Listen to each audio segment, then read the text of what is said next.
I was getting reverbed from the recording of the talk. All right. So our second talk of today is by historian David Cecelski, who has written several award-winning books and hundreds of articles about history, culture, and politics of the North Carolina coast. His most recent book is The Fire of Freedom, Abraham Galloway and the Slave Civil War. He divides his time between two places he loves deeply, Durham, North Carolina, and his family's home place in Carteret County. His writing focuses passionately on telling stories from his little corner of the world that illuminate American history more broadly. Dr. Cecelski was recently the co-recipient with Tim Tyson of the North Carolina Literary and Historical Association's Criterion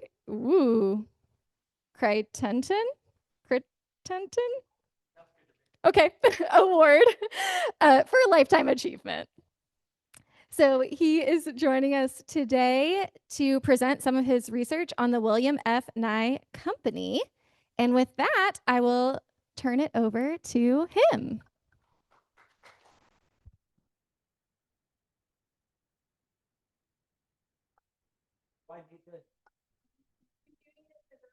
I do need it for the recording. Okay. How's everybody? It's nice to be here. When I was little, this was town. We'd go to town on Saturday mornings. Beaufort was very sophisticated back then. We would come in from the country, walk around. I think this is, I think I gave my first lecture here almost 30 years ago. I'm getting old, older. And it's always a joy to be here. I love working with David and the staff. I'm always excited to work with Vicki and Keith. They're two of my heroes. And it's just nice to be here. I would also go anywhere and do anything with Dr. Vicki Szabo. I hardly ever get to see her, but she is the muse for this project. And I'm very excited for her lecture later today. I'm a historian of place.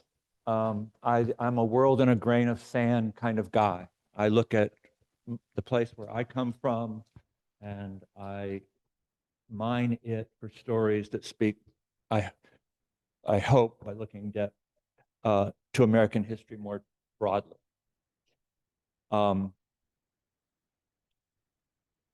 The subject of today's lecture is a real rabbit hole for me. This is a bottlenose dolphin fishing crew on Hatteras Island. They're about 2 miles north of Hatteras Village. Probably the winter of 1907, 1908. It's not an accident that they look more like butchers than your usual image of commercial fishermen. I think that year they harvested somewhere around 2,000 bottlenose dolphins. I knew that they were out there. I knew very little about them, but one of the odd things about being a historian of place, and particularly a coastal place, is that whenever I'm anywhere else, on the Atlantic coast or on the Gulf of Mexico, even if I'm just visiting like my new grandnephew, I go into the local library or into the archive or museum, and I look for connections to the North Carolina coast. I did a 5 or 6 part series of essays on Maine fishing villages that drove my wife crazy while we were on vacation in Maine. But they all had very specific connections to here. And this was one of those. This is New Bedford Harbor, which is home of the most lucrative fishing fleet in the country, mainly because of its scallop fleet. These are all scallop draggers. For 10 or 12 years, I would go up and give lectures in New Bedford. Robin.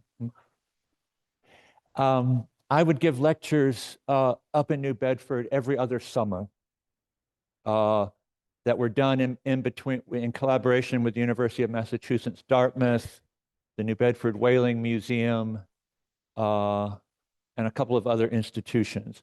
And they would bring in school teachers from all over the country with an NEH-funded program. And I would talk about the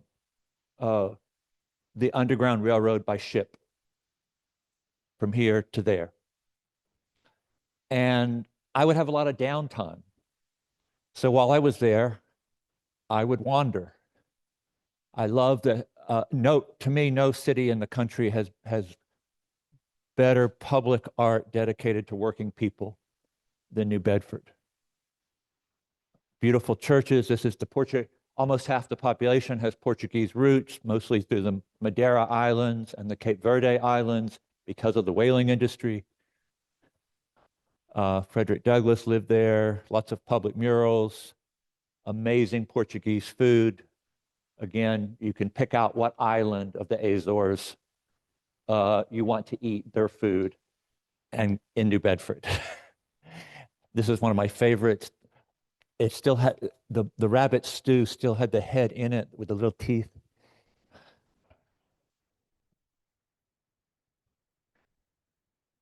With fava beans. It was awesome.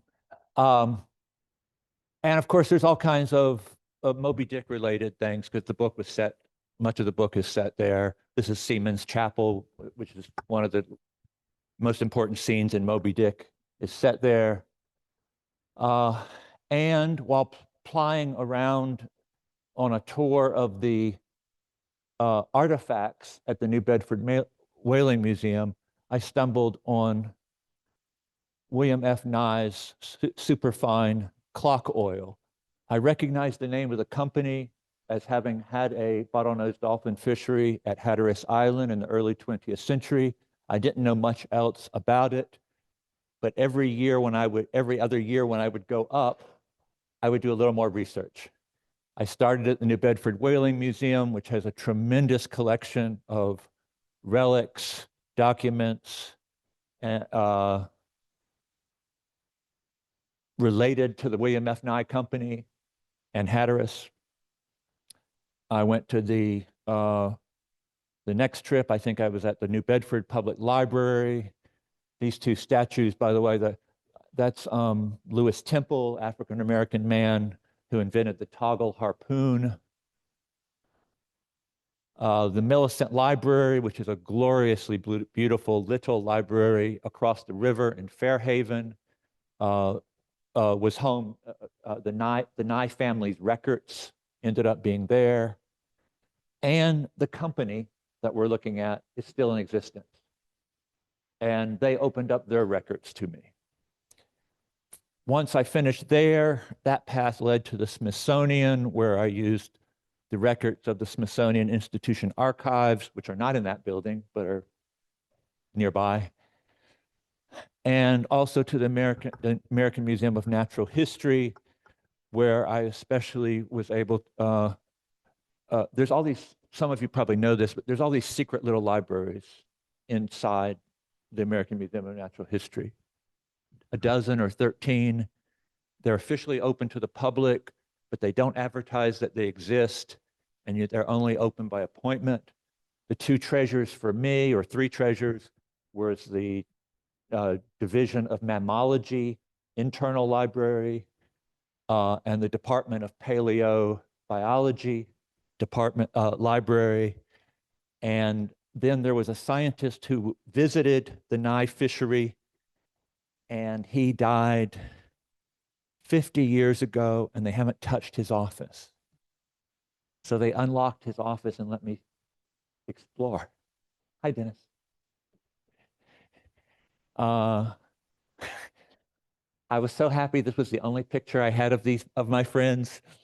This is my cousin Connie Mason and Barbara Garrity Blake, who are two phenomenal folklorists, anthropologists here. This is at the Corsound Museum. They helped me find oral histories connected with people who had worked in the industry. Somebody has just told a very bad joke that they found funny. And it also led me here. And Keith and Vicky were tremendously helpful as I was trying to figure out the story. This is me with part of a dolphin. So very quickly, I want to go back in time a little bit. What we're talking about is the Nye company, the William F. Nye company that started the fishery at Hatteras, was focused above all on bottlenose, the jaw, the lower jaw, and melon oils in bottlenose dolphins and in pilot whales and other, they called them blackfish, small tooth whales, belugas. Later on, we're even going to see a sample of narwhal melon oil. And these oils were considered the finest lubricating oils in God's creation. I doubt it's true, but some people believe that NASA still uses them for outer space missions. They certainly did as late as 1971. Nye dolphin oil went to the moon. The story about that, in a way, starts in New Bedford. And as many of you will know, New Bedford, beginning 1820s, 1830s, 1840s, is kind of the Houston. Think of the oil industry and petroleum. That's New Bedford for whale oil and sea mammal oils. I think the fleet peaks at around 344 whaling vessels just before the Civil War. But they weren't just interested in whale, they did every kind of oil. They eventually do petroleum. The petroleum industry originates in New Bedford because the people that knew oil were in New Bedford. They moved to Texas and Pennsylvania and places like this.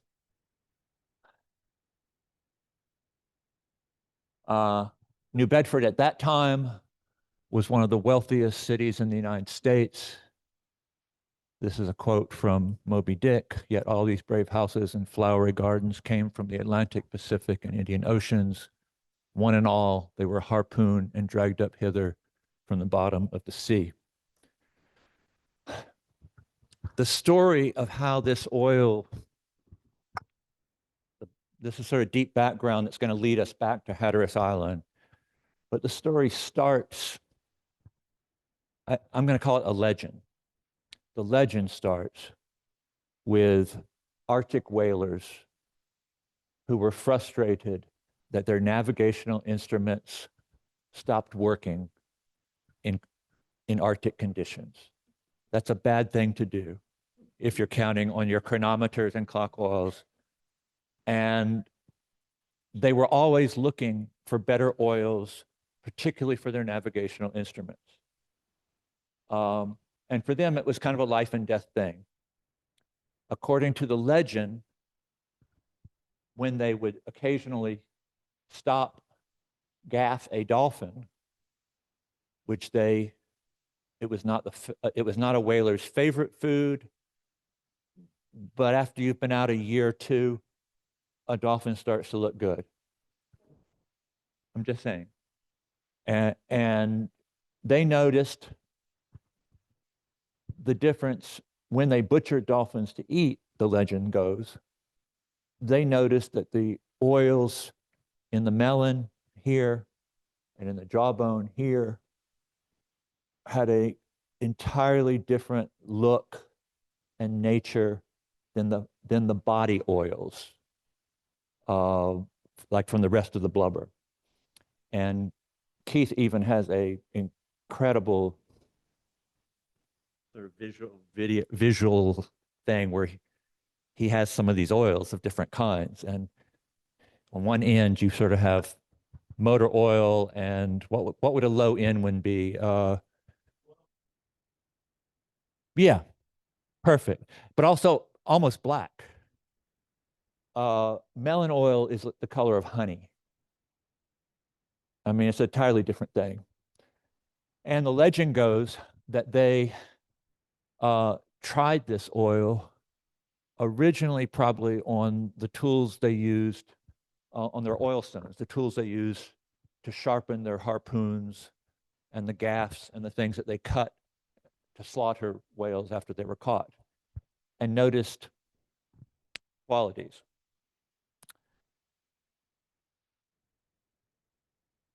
I have no proof. I have a lot of suspicions that they may actually have learned about the oil from indigenous people, Inuit and indigenous peoples in northern latitudes.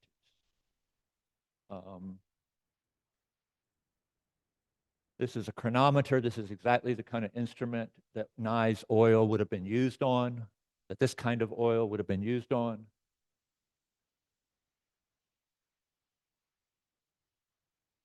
Keith has already gone over. This is the organ that, the melon here that was used for Nye's oil. The lower jawbone was considered the highest quality. These people, every little bit mattered. There were some of the oils that they eventually manufactured were only jawbone oils.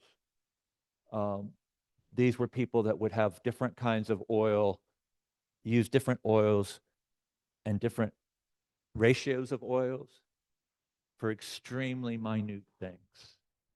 They would use sea elephant oil for this.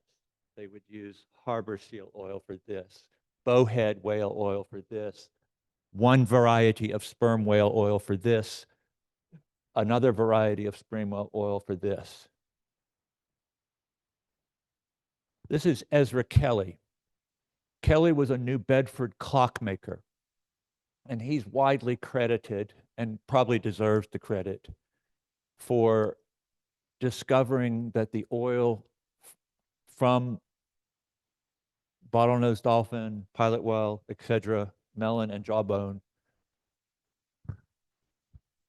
was such a fine lubricant for clocks, watches, and other extremely delicate instruments, navigational instruments like chronometers. He also used it for what they used to call philosophical instruments. Picture Ben Franklin, telescopes, electron scopes, hydrometers, things of that sort. Kelly came out of a craft tradition. Clocks were still made by skilled craftsmen, and he began in New Bedford. That he noticed that he was always trying new oils. Whalers were bringing some of this oil back. He is believed to be the first one to try it on originally on clocks and watches. His background, he was like I said, he was a skilled clockmaker. He had also been to sea. That would have been around 1815, 1819. This is William F. Nye. He's the next generation. He was from Buzzards Bay, a different, where New Bedford is. He was sort of a tinkerer and man of all trades. Nye,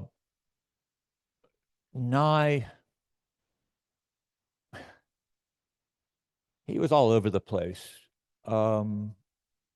He worked for Frederick, the Ice King Tudor. Some of you may know that it's hard to fathom, but there used to be a trade in ice from northern latitudes. In his case, it would go all the way to India. It would go to Indonesia. Ice. People paid fortunes for it. And he was involved in that trade. He was in the California Gold Rush.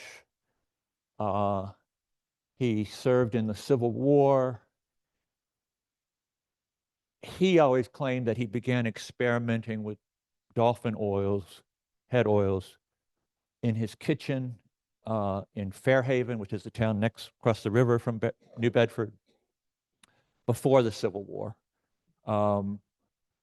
After the Civil War, he established his own business that focuses on a number of oils, but especially on dolphin and pilot whale oils. This is one of his advertisements.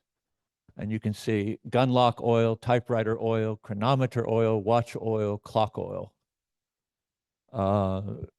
Dolphin head would have been clock, watch, chronometer. The other two probably would have been highly refined sperm whale oil. This is, he opens his first factory in New Bedford. As it gets bigger, he moves into this facility. I think that's around 1886, 7. It's on Fish Island. If you've been to New Bedford, Fish Island is in the middle of the Acushnet River between New Bedford and Fairhaven. You with me so far? Okay. This is at the part where if you don't like to see pictures of dead whales, you should take a water break. Everyone here likes to see, okay. This is the yard there. Are these short or long fins? Okay, yeah.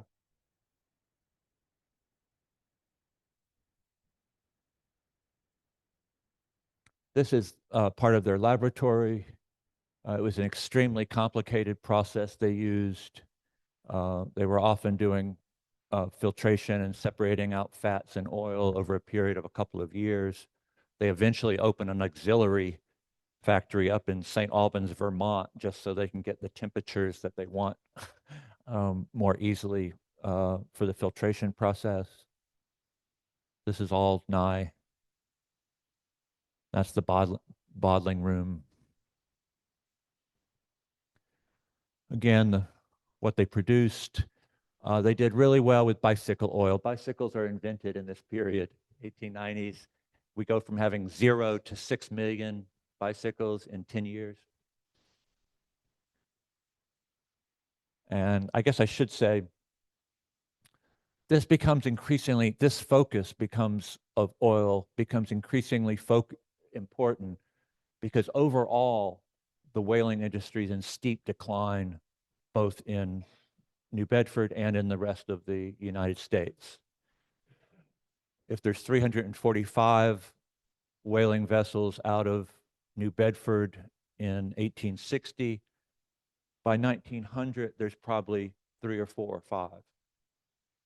And the only other place anywhere on the East Coast that has whaling ships is Providence Town, and it probably has 1 or 2.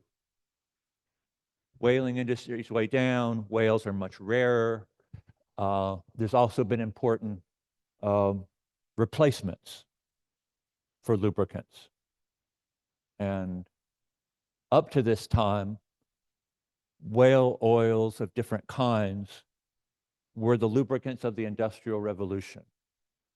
Everything from typewriters, as we saw, to railroad engines were lubricated with whale and dolphin oils of different kinds. Kerosene and other coal oils start to appear in the 1830s and 40s. Petroleum is discovered in the 1860s. All of a sudden, you don't need all of these different kinds of oils. The Nye Company at this point becomes one of the only survivors because it has oils that, again, many people believe to this day cannot be bettered by synthetics or by petroleum or synthetics. And it's really these oils. So when the Nye Company has to stop harvesting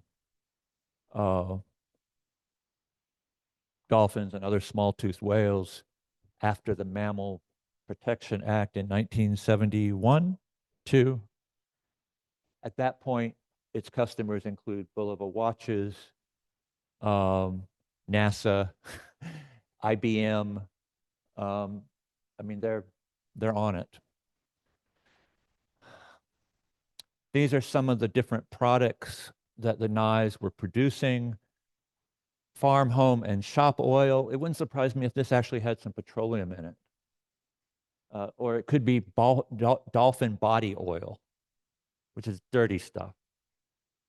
I mean, no judgment. Sewing machine oil was a big one. That was usually highly refined, carefully produced sperm oil. Tower clock oil, that was probably the good stuff, good quote unquote good stuff. That would have been head oil. Well, the great cathedral clocks of Europe were lubricated with Nye oil. And you have to think it has to do with the delicacy of the instrumentation, the fact that it did not gum up in cold weather like the Arctic whalers. It didn't gum up in hot weather in the tropics. Clocks are outdoors a lot of the time, just like the navigational instruments. It didn't creep, what orologists call creep, which means if you put it in an instrument, it stays where it's put. It doesn't go into parts of the machinery it's not supposed to go. And tower clocks and other clocks, chronometers, they don't get to be oiled every day. A railroad engine gets to be oiled every day. It's often like once a year, twice a year. So this was the advantage of using these oils. Bleached winter sperm oil. They've separated out the spermaceti. That's a very high quality oil. Narwhal oil. I have never found record of them using narwhal oil commercially, but this is from the Nye company lab, and they tried everything. And we'll see later, they certainly did use beluga oil quite a lot. They drew from fisheries in the Bay of St. Lawrence. Back to their bread and butter. One of the key things with Nye eventually buys out Ezra Kelly and most of the other clock and watch oil makers in that area. By 1889, he has probably 90% of the world market in the clock, just in those very specialized oils, the dolphin and the toothed whale oils. The center of the clock industry in the United States and the world between about 1840 and 1900 is Connecticut. And so the oils from New Bedford sort of rose into prominence in a way with the Industrial Revolution coming to the clock industry. Here, of course, we're talking about mass production of clocks. This is not the Ezra Kelly kind of handmade craft clockmaking. The usual source from the Civil War until 1906 or 7, the most common source of supply were strandings of pilot whales on Cape Cod and Long Island, which this is. They started with dolphin oil. Ezra Kelly starts with dolphin oil. He then discovers that pilot whale, the melon and jawbone, he thinks are just as good or almost as good. This is another scene from Cape Cod. This is also from Cape Cod. Some of these strandings happened naturally, but many did not. They were driven ashore. And the same thing happened here. During the time of the Nye fishery, there were always, we're going to see them, quote unquote, fishing for dolphins. But if a group of fishermen saw a pod of dolphins and the time was right and they had the means to do so, they would drive it ashore. They would drive the pot ashore.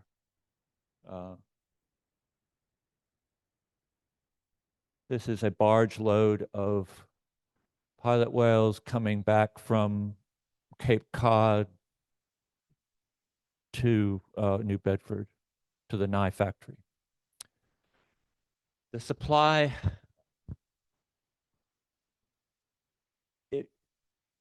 beginning around 1900, it gets harder and harder for the Nye company to supply itself with these oils. The whaling industry is in steep decline and will soon disappear entirely from New Bedford, except for their company. There's all these new lubricant sources, petroleum and the like. Strandings are extremely unpredictable. And then they also have what was almost a business-breaking incident of contamination, where they also, in addition to the strandings at Long Island and Cape Cod, they had a number of independent providers that they had approved to supply them with these oils.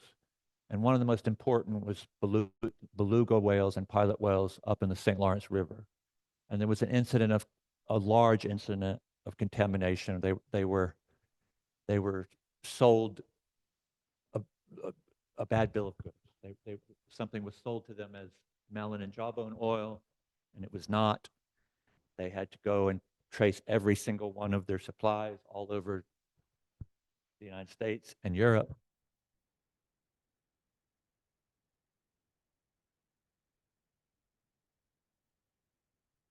Someone else is going to have to deal with ambergris. Yeah, yeah, yeah. It's always happenstance. You can't go out and get it, you know. Yeah. You find it floating around or on the beach. Yeah. Yeah. For that reason,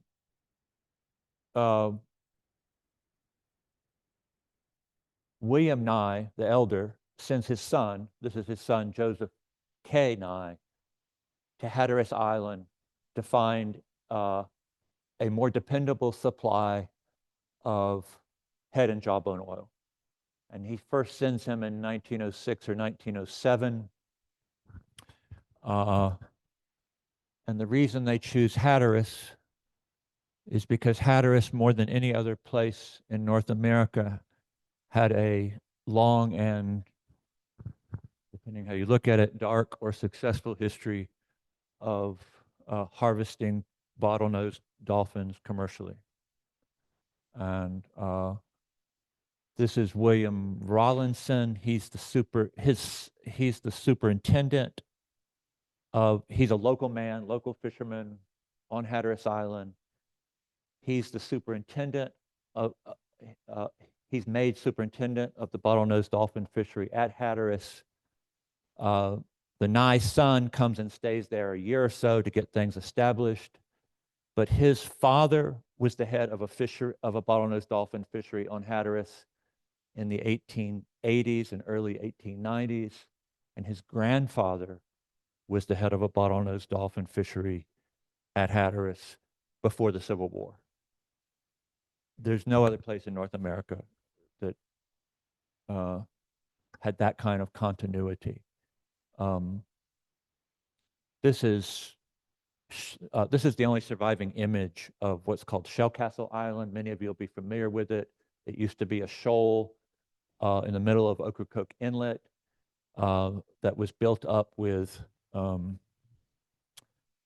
it's a long story, an industrial shoal for shipping, we're going to call it. But when they didn't have anything else to do, most of the work there was done by enslaved maritime laborers. And when they weren't busy, they were sent out to harvest bottlenose dolphins. And they are as far as I know, they're the earliest commercial bottlenose dolphin fishermen in North Carolina. I should say, by the time the Nye Company comes along, beginning about 1900, African Americans were expelled from Hatteras Island following the white supremacy movement in 1898, 1900.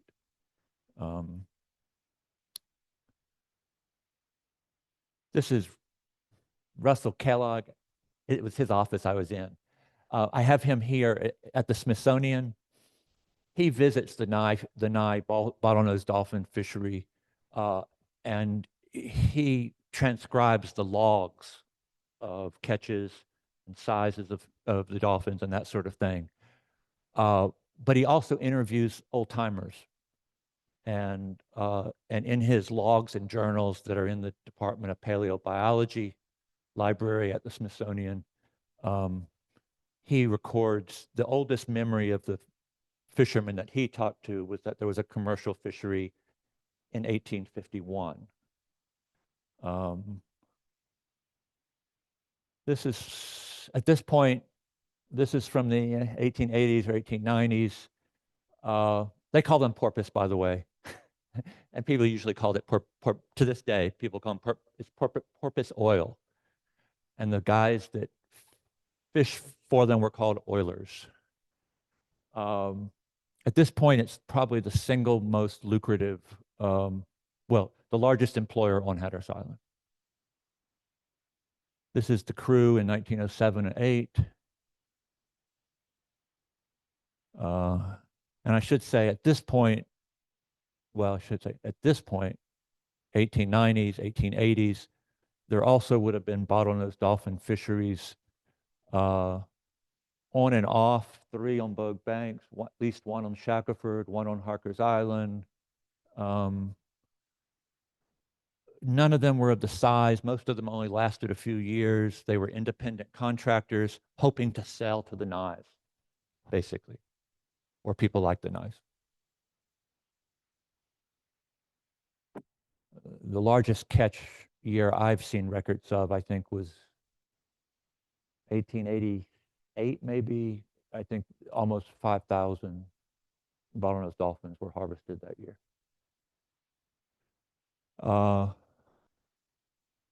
This is a quote from a visitor. The work takes a keen eye, a firm hand, and the steadiest of nerves. For this reason, local fishermen are employed. I love this quote. They have been from the beginning fishermen and seafarers. Among them are the descendants of shipwrecked men cast onto those beaches. They are difficult to manage and loath to submit to discipline. That could be like a bumper sticker for every commercial fisherman I've ever known. And for me too, for that matter. I don't have a lot of time to go into how they did it, but basically they used giant seines off the beach. Not totally different than like old-fashioned mullet fishing, but these were long, hundreds of yards. They would have they called them spies up at the beach that would signal when a school was seen. When the Nye Company first opens, they have 3 different beaches on Hatteras Island that they're using. So 3 different operations.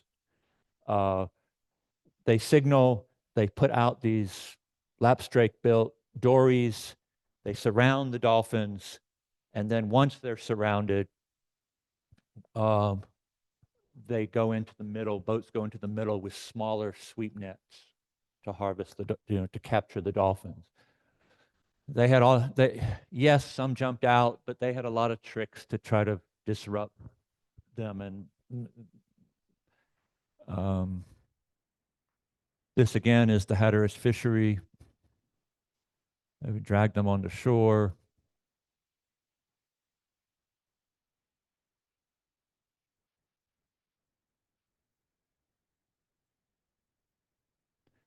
There's one where the head has already been taken off.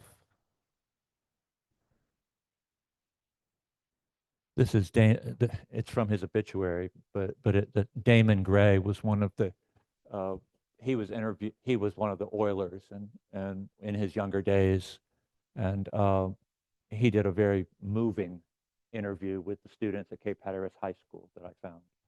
describing what it was like.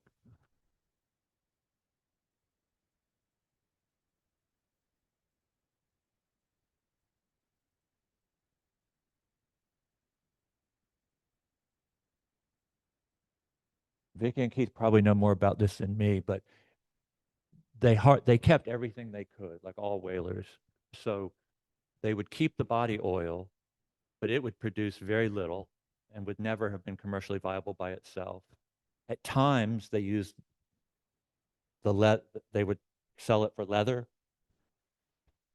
The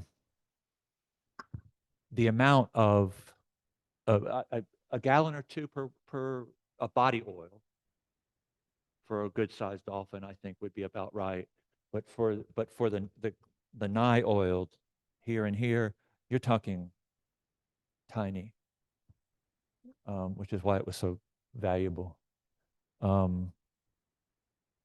This is Ernie Foster. Many of you may know he's the founder of the Albatross fleet at Hatteras.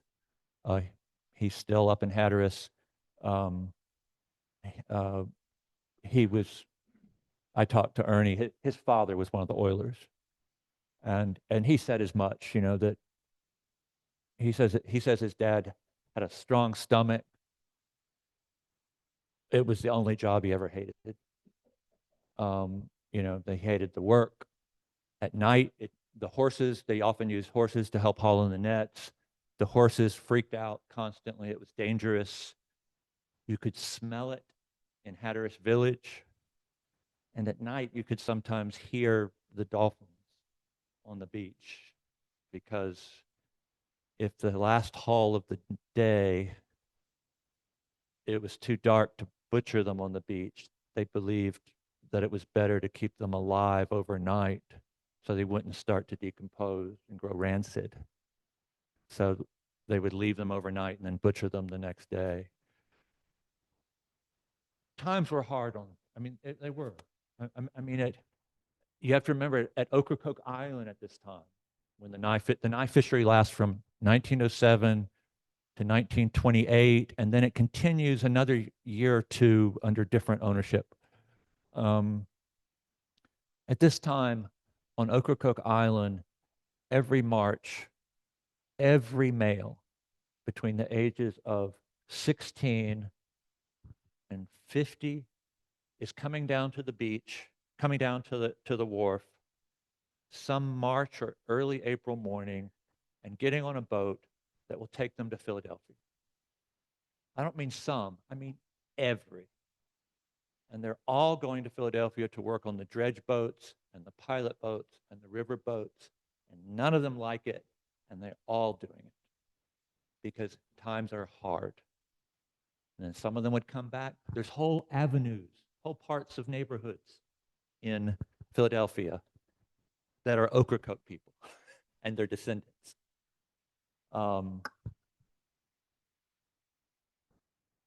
So no judgment about like they're doing what they had to do to survive.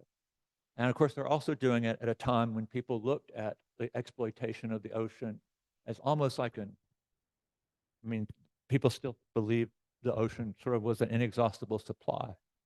At this time, Morehead City has a shark factory. You know, Marshallburg, at this time, they are canning sea turtles.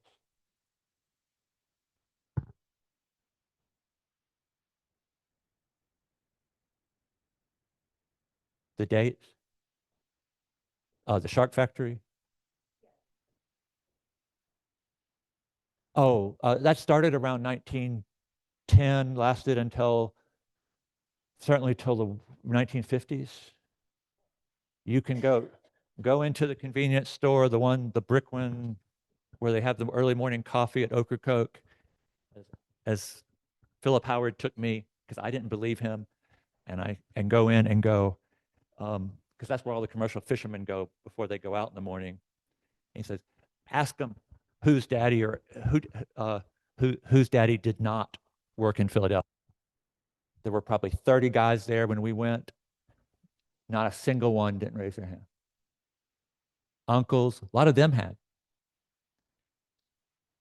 Okay, we're going to close really quick. really, I'm going to close really quick.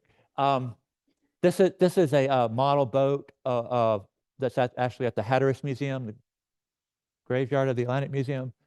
If there is a silver lining here, I think it's a silver lining.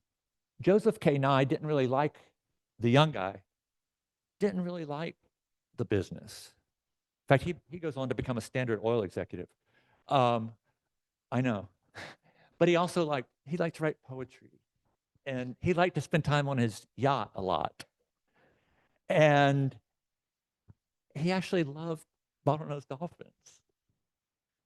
And he supplies what's believed to be the first, what do you call it, contained dolphins? Like displayed. He sends live dolphins to the New York Aquarium, which is believed to be the first ones ever in captivity at a public institution on the real boat of this kind. And it creates a wave of fervor, of interest in bottlenose dolphins and their lives and their conservation. That's newspapers cover it all over the country. National Geographic does a giant feature on it. He goes around giving pro-dolphin talks. And I'm a little unclear how pivotal he was, but I think it mattered in a bizarre kind of way.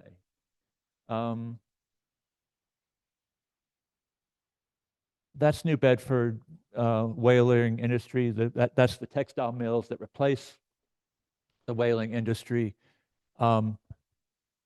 Joseph Nye dies in 1923.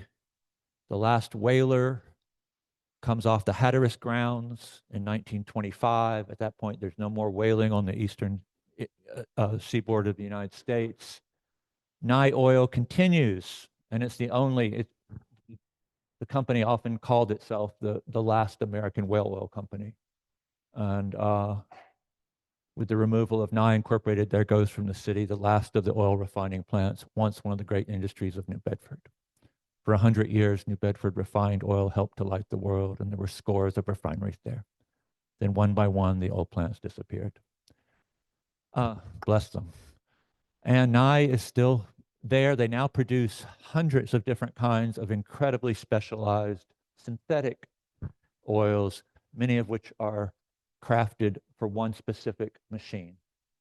Laser, all kinds of laser and photon stuff, all kinds of computer stuff. And I'm over time. Thank you for putting up with me.